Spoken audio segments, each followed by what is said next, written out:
So as a reminder, you've got 4 minutes. Okay. And All right. So the app that we put together, or the idea that we put together, is called Safe Passage. The idea is that we provide a way for people who are in danger of some sort, either due to man-made or human-caused or natural disasters, have a way to escape. Most mapping and navigation apps don't take into account, I mean, there's some that take into account traffic, but they don't take into account other types of hazards. So we came up with the idea, we take in all this information from various sources, put it through some sort of API cloud engine to try to determine what was important. And the result would be information sent to the app, which would then provide you a way to navigate from where you are to where you want to be, avoiding the disaster areas. If we were to to bring this back to say the New Orleans specific use case, if the city was able to provide that data into the feed, then we could also provide information there. So the use case we picked was that of a storm spotter or a storm chaser. So he knows where he's at, but he may be in an unfamiliar area. He may be out in rural Oklahoma or something like that, where he doesn't necessarily know the roads, which roads would get him where he wants to be. He knows he could be in danger and he may need to escape. But he doesn't necessarily know, he may know where he wants to go, he may know he wants to go south, or he may wants to go west, but he may not know the exact route that he needs to get there. And finally, being that he's already looking at all sorts of data, weather data and everything else, so he's got lots of information. What he needs is a very time-sensitive plan of getting where he needs to be. So we came up with the idea of using a map and overlaying heat map data on top of it, based on the severity. Actually, do you want to? Sure. Do you have it up? Switch to the.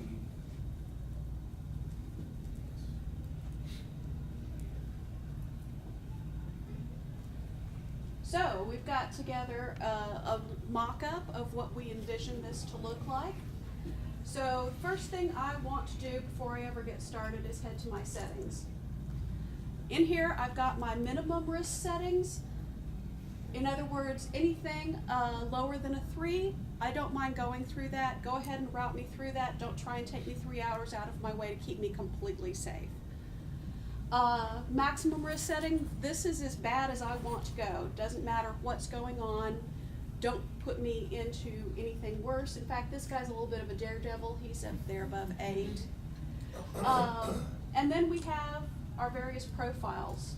So here I am a storm spotter. Storm chasers, a little more, will actually go into storms. We'll set his danger area a little higher. He's got more experience, more training. But the average storm spotter is an amateur who has some, usually a ham radio operator, and has taken a couple of classes, gets recertified every few years. So once I do that, I need to go someplace. So I have got a call over the radio that says I need to go just north of the fairgrounds. So I pick a spot just north of the fairgrounds, and it will route me there around the areas within my criteria. It's going to automatically route to the safest route based on my criteria, but if I want to, I can have the option of taking a slightly more hazardous route that perhaps has a shorter time period. When I'm on my way, I discover that, hey, I see a tornado, and I can add it. So obviously this could be scaled up or down. So this could be scaled up to hurricane evacuation. It could be scaled to avoiding high crime neighborhoods, things like that. So that was the idea behind taking in all this data and trying to route time. Route time, okay. Just fast. Thank you. So our judges, do you have questions for the team? Yes. What is the criteria? What's a risk? Well, we figured we would start with the storm spotting thing, and that would depend on the profile that you took. So right now, we're saying our risk is tornado or perhaps flooding. If we add another set of data into the engine, we can add more profiles. So if I want to say my risk is riot, then that is what I'm looking for. Where is that data coming from? The existence or the Usually occurrence of flooding? publicly available sources. In this case, it's from National Weather Service is most of our data. And as a storm spotter, you're part of a network already that's feeding data in and out.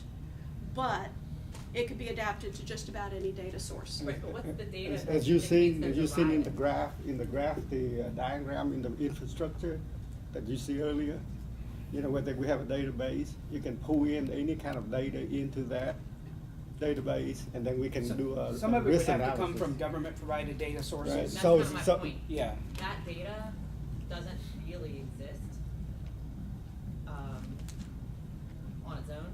Mhm. Mhm. So to take this further, you would have to really look into analysis around social media data, Yes, that was one of the data sources. we which had. is a So- concern so- on its own. And then also, I think, you know, for cities that have sensors, you might be able to better You leverage can- this type of technology as well. We don't have that kind of stuff yet. We can So- customize, right? You can customize in your database, whatever the data that you want to integrate, so that you can do your analysis beforehand, right? So the system beforehand, then you have other on-site or current item that you can add into those database tables that the program will calculate the risk and give you the best option Yeah. for your app. Ultimately, the data going in would come from, could be crowdsourced data, it could be social media, it could be government-provided So- data. Most of the data will be there already that you already prepared, and then you have crowdsources data on.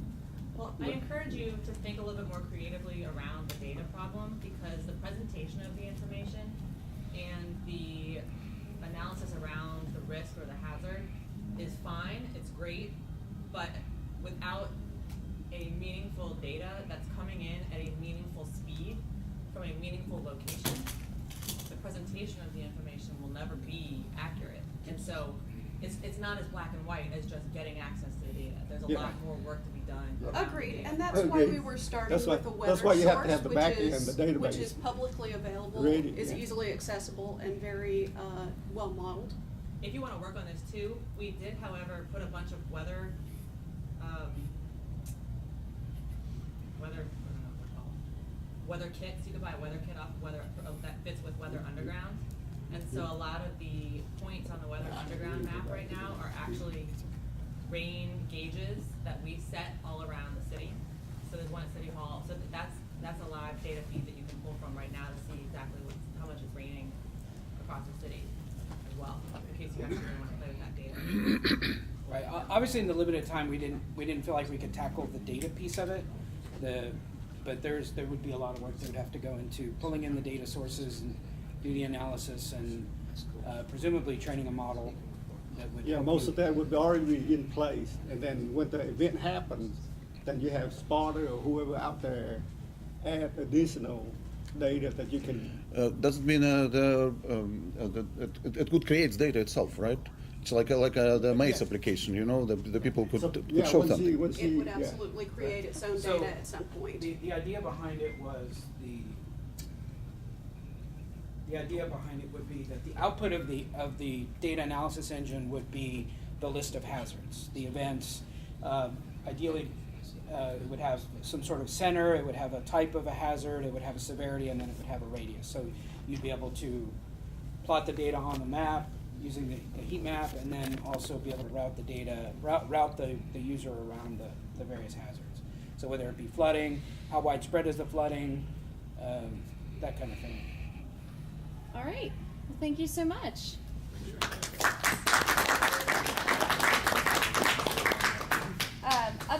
is Pothole Conversations.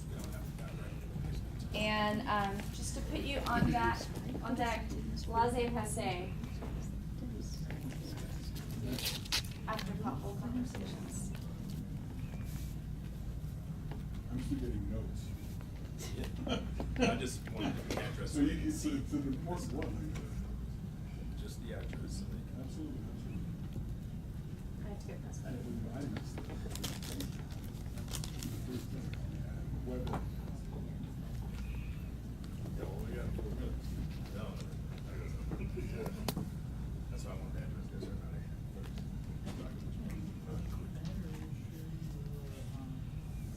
This is it, man.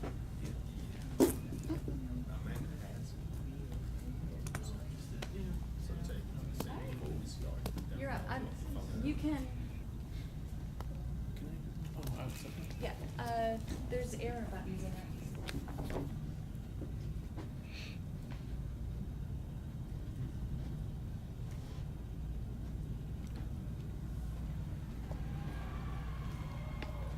Do you see the right and the left? Okay. Yeah, this is pretty well. Okay. All right, hi. I guess I'll stand over here. Let's have some pothole conversations. I don't know if you can see that, but thinking about something that makes life better in New Orleans or anywhere would be a way to make something good out of potholes that I think everyone has. So fixing them, talking about them, just dealing with them in some kind of positive way.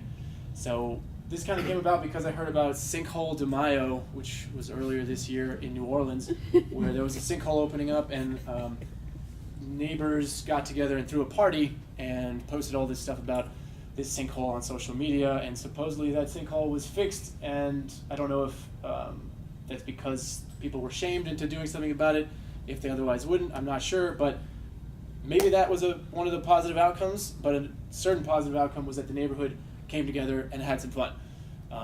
So